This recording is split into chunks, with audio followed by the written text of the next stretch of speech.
What's up, everybody? This is Brody from Brody's Garage. Today is May 28th. This is episode 2.6.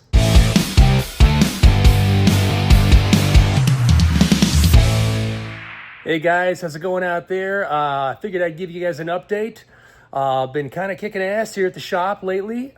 Kids just got out of school today, and the summer's upon us, and I'll be spending a lot of hot days out here in the shed. I thought I'd take you guys in for a closer look what I just got done. Well, first and foremost, it feels really good to have made a little bit of space in the shop. Just moments ago, a gentleman just left here with a trailer full of goodies from both the Orange Nova and also this guy right here.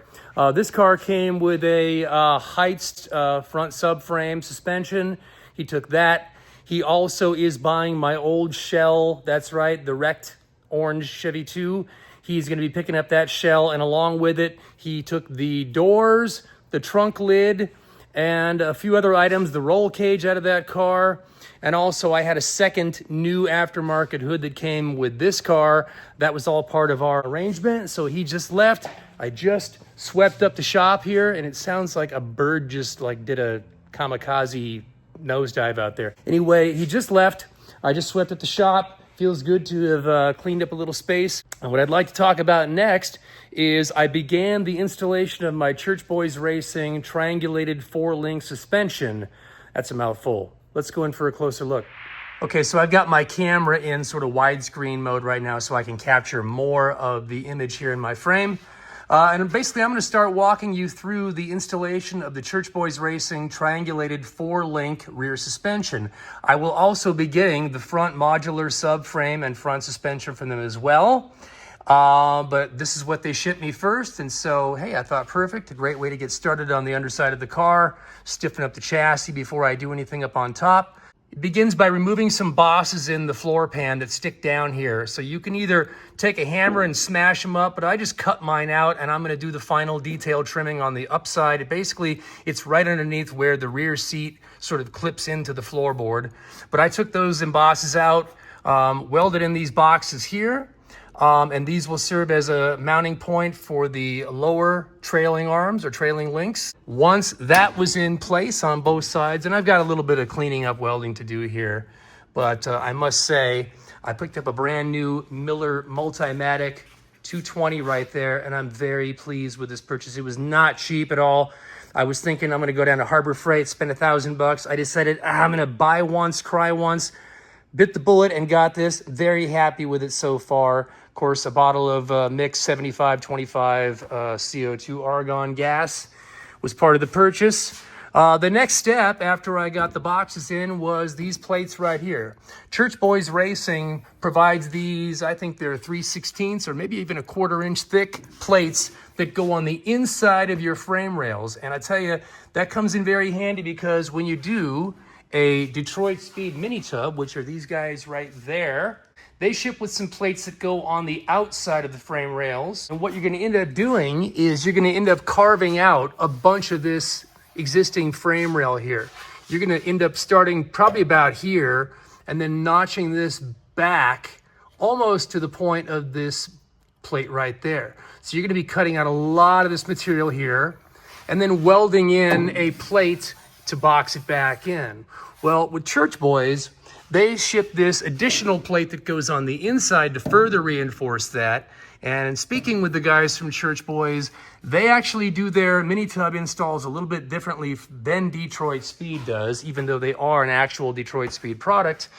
They end up cutting this all the way back to this frame almost, whereas Detroit Speed, I think, leaves maybe a 1/2 inch of material there.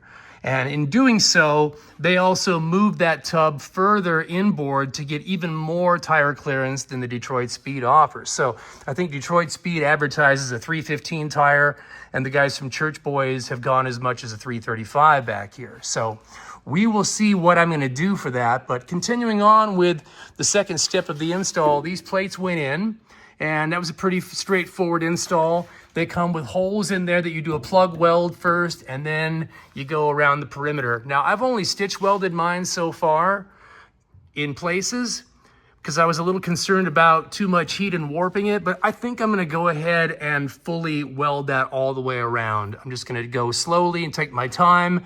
And then when I'm all done, I'm gonna smooth out those welds and make it look very nice. The next step after that was installing the shock cross member bar right here, which goes across from frame rail to frame rail.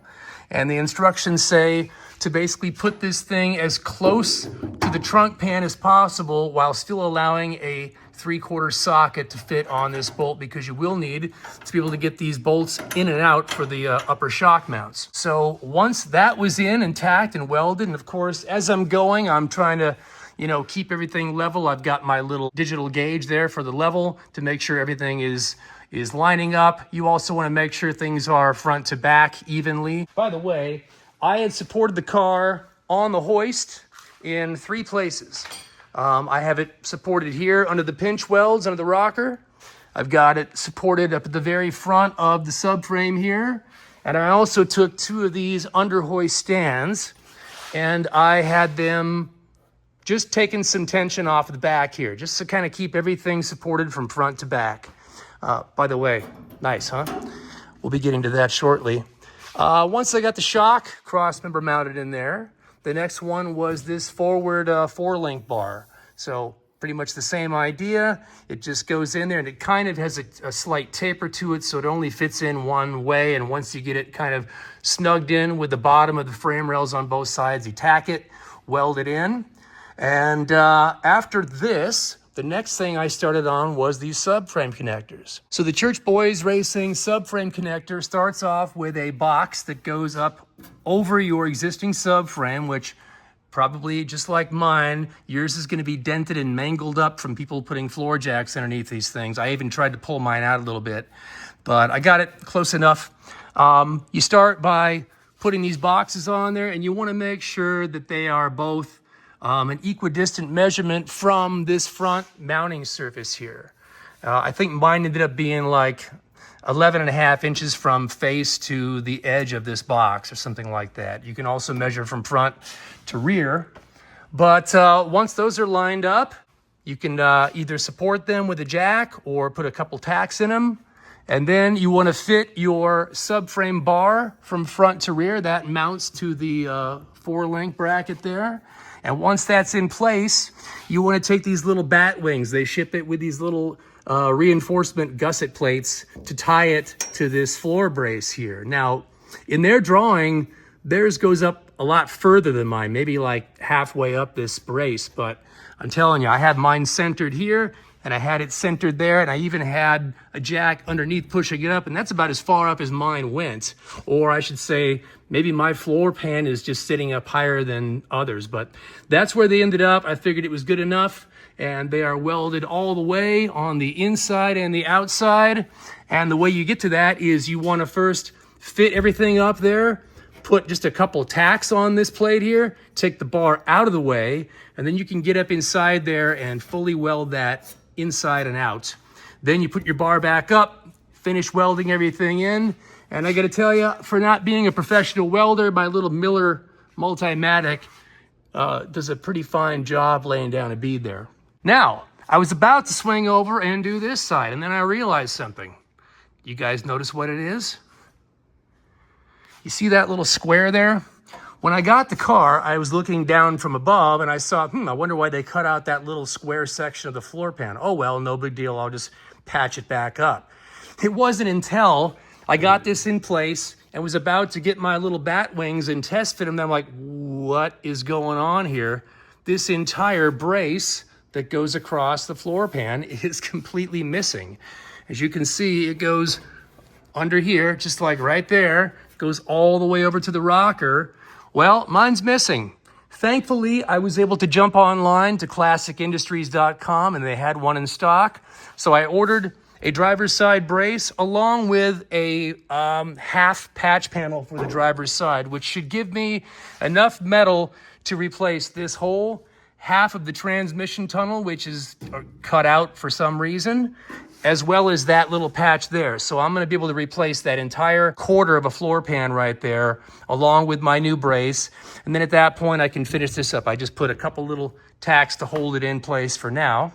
So now that this is out of the way, and I'm pretty much at a standstill right now, I think the next thing I'm gonna do is turn to these mini tubs and start at least marking out my cut locations. They give you all these templates here. So you've got templates for your hood, or I'm sorry, your trunk hinges, your back seat support, and the templates that mark out the wheel tubs and the frame rails and all this stuff. So that's probably my next step, is to get busy and start mapping out a plan for that. Oh man, I almost forgot to show you guys some of these beautiful components here from Church Boys Racing. These are the Viking Performance coilover shocks for the rear, double adjustment, beautiful billet aluminum piece right there. And we've got coil springs right there. These are the billet aluminum lower shock mounts for the rear. And then this is the piece de resistance right here.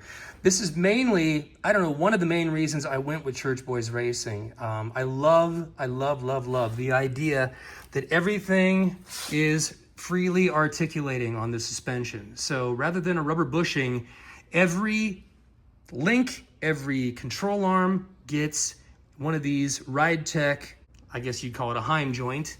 This allows the suspension to move freely without binding. And to me, that just makes a lot of sense. So here we have just an example, one of the upper 4-link pieces right here with a left and a right hand threaded rod in on each end, which allows, of course, fine-tune adjustments. And once again, that free range motion. Gotta love it.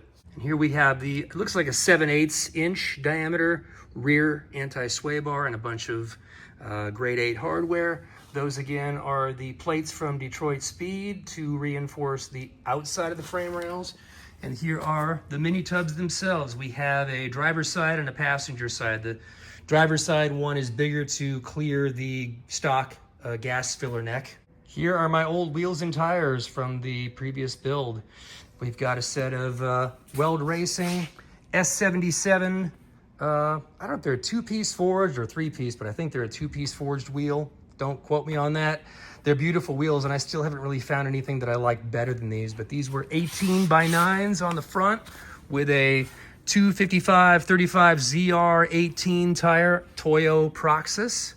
And on the back, we had the Mickey Thompson 305/35R18s. Mickey Thompson's on a 18x10.5 inch rim. So there you can see the meats that were on the last car.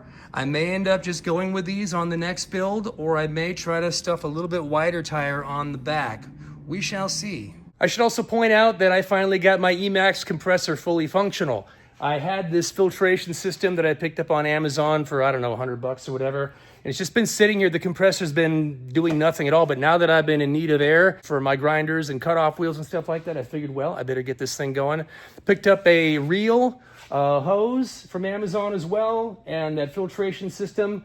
And my only gripe is the hose that came with the reel does not have a swivel end on it. So when you're threading it in there, it binds up the hose. And I even tried coiling it backwards first and then threading it on, and it just wasn't enough. So I'm gonna buy some sort of a swivel fitting so that I can clean this up, and I'll probably clamp it to the wall. But the compressor is doing great. It's very quiet for what it is, and doesn't run constantly because it just kicks ass, and it's got a huge volume tank there. So very happy with that.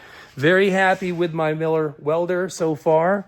And it's nice to have a little space in the shop and be making progress on the car. Now, I still have not decided how much of this quarter, if any, I'm going to use at all to do my repairs. I forgot to mention, along with my other items from Classic Industries, I ordered one of these right here. And I think it's called a trunk drop-off panel or something like that. I'll put the actual link below. They had this part available here, so I'm gonna go ahead and cut this out and replace this inner structure here. But as far as the quarter panels go, I just don't know that it's really worth putting an entire quarter panel on this car. My thinking, once again, is to try to maintain or retain as much of the original sheet metal as possible. Yeah, I've got work to do here. I've got work to do there. And obviously this big panel here, but honestly, I think that my fabrication skills are just good enough that I can cut this out and get some sheet metal and maybe pick up an English wheel and do a slight curve to it and put that seam in there and patch this in without having to go into that quarter panel over there. I don't know yet.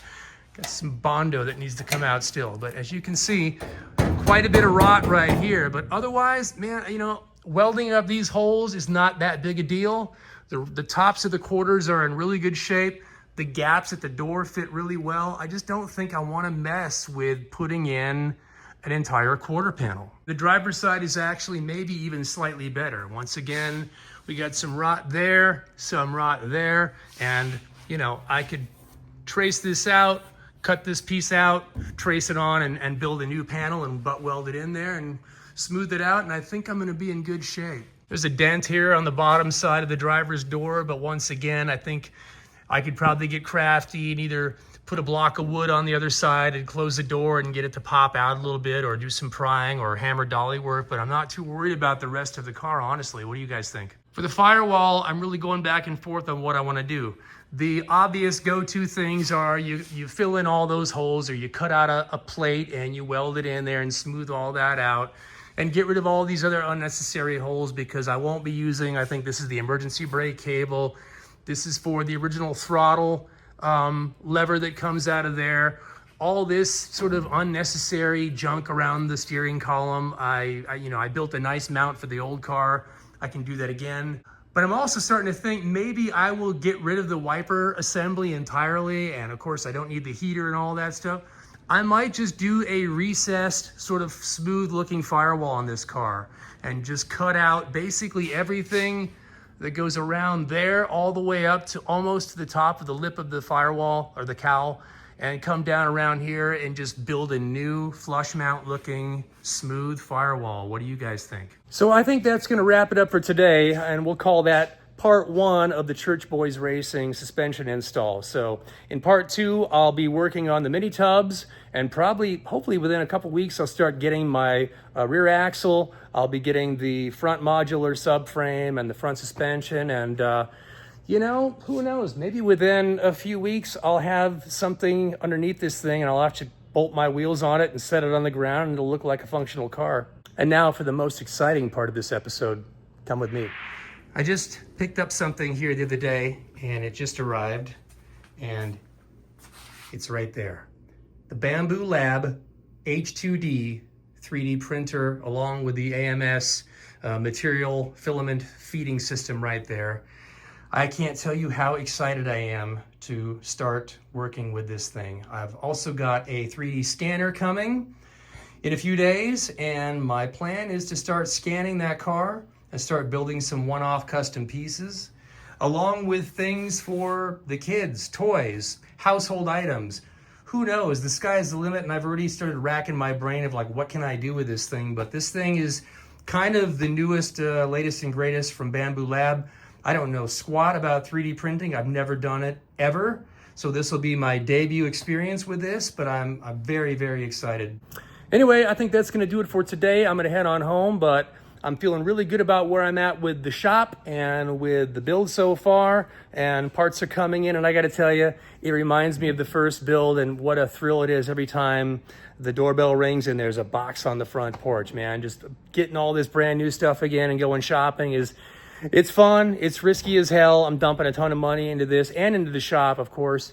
But what can I say? The thrill of the chase is really more than half of the fun, honestly. So excited about this one, the way it's going so far. And there's a horn honking in the background, so I guess that's my cue to wrap this up. Till next time, take care of yourselves, and I'll see you.